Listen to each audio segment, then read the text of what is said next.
क्या भारत के खिलाफ कोई बड़ी साजिश रची जा रही है? क्या भारत में सीरियल ब्लास्ट करवाने का प्लान है? ये तमाम सवाल इसलिए जरूरी हैं क्योंकि सिलसिलेवार तरीके से आईडी, आरडीएक्स जैसी चीजें देश के अलग अलग हिस्सों में बरामद हो रही हैं और दिल्ली एक बड़ा निशाना बनता हुआ दिखाई दे रहा है। सीमापुरी इलाके में पाया गया आईडी और दिल्ली के पुलिस कमिश्नर साहब ने बोला है कि भाई ये एक इंटरनल इन्वॉल्वमेंट की बात हो सकती है। पंजाब में भाई लुधियाना में हाईकोर्ट के दूसरे मंजिले पे बम विस्फोट हुआ था बाथरूम में। ये कोई बाहर की हरकतें, बाहर की ताकतें पाकिस्तान की तरफ से आ रहा है ये सब, और कहीं से नहीं। ये एक साजिश रची जा रही है हिंदुस्तान के खिलाफ, जो उनके अंदर का अमल चैन शांति है वो उड़ा दे। दिल्ली पुलिस की स्पेशल सेल ने राजधानी के सीमापुरी इलाके में छापामारी की, जहां उन्हें एक संदिग्ध बैग में आईडी मिला। इससे हड़कंप मचा। बताया गया कि जिस कमरे से बैग मिला उसमें 3-4 लड़के किराए पर रहते थे। माना यह जा रहा है कि ये सभी स्लीपर सेल्स थे और ये पाकिस्तान के इशारे पर काम कर रहे थे। दिल्ली के गाजीपुर में भी आरडीएक्स मामले की जांच करते हुए स्पेशल सेल की टीम ने दिल्ली के सीमापुरी इलाके के घर में छापेमारी की थी, जहां यह संदिग्ध बैग मिला। ऐसे में बैग में मौजूद सील पैक संदिग्ध सामान को उस बैग से निकालकर दूसरे बैग में शिफ्ट किया गया। जांच के दौरान उसमें आईडी होने की बात सामने आई, जिसे फिर निष्क्रिय किया गया। देखिए, 17 जनवरी को रिपब्लिक डे परेड से पहले गाजीपुर में आईडी रिकवर हुआ था।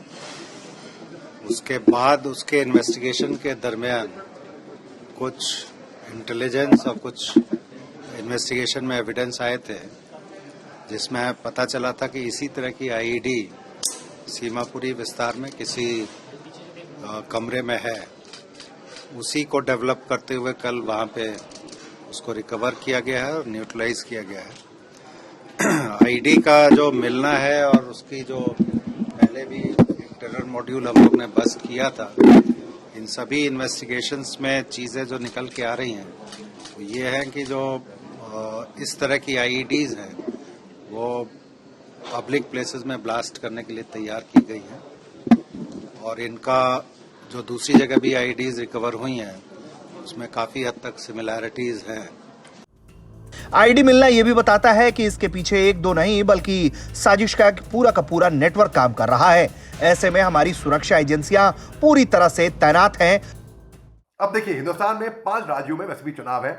2 राज्यों में तो चुनाव हो चुके हैं, मणिपुर, पंजाब, उत्तर प्रदेश, उत्तराखंड और गोवा।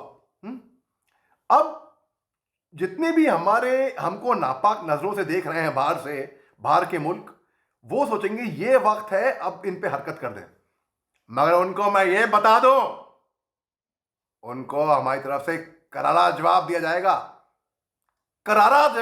जाएगा।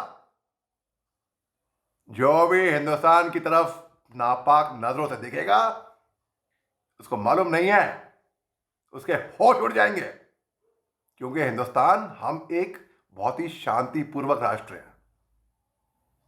हम किसी को छेड़ेंगे नहीं। लेकिन अगर किसी ने हमें छेड़ा तो हम उसे छोड़ेंगे नहीं।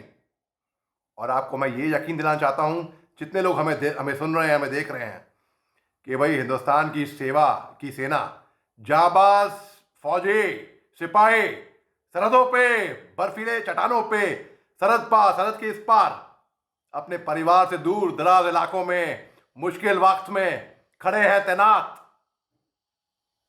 आप लोगों की रक्षा करने के लिए, आप लोगों की हिफाजत करने के लिए। आप लोग चैन से सोते हैं क्योंकि हमारे देश के जाबाज फौजी सरहदों पे तैनात खड़े हैं, और जो भी दुश्मन के ऐसे नापाक मंसूबे होंगे उनमें वो कभी कामयाब नहीं होंगे और हमले की हर कोशिश को नाकाम करने में जुटी हैं।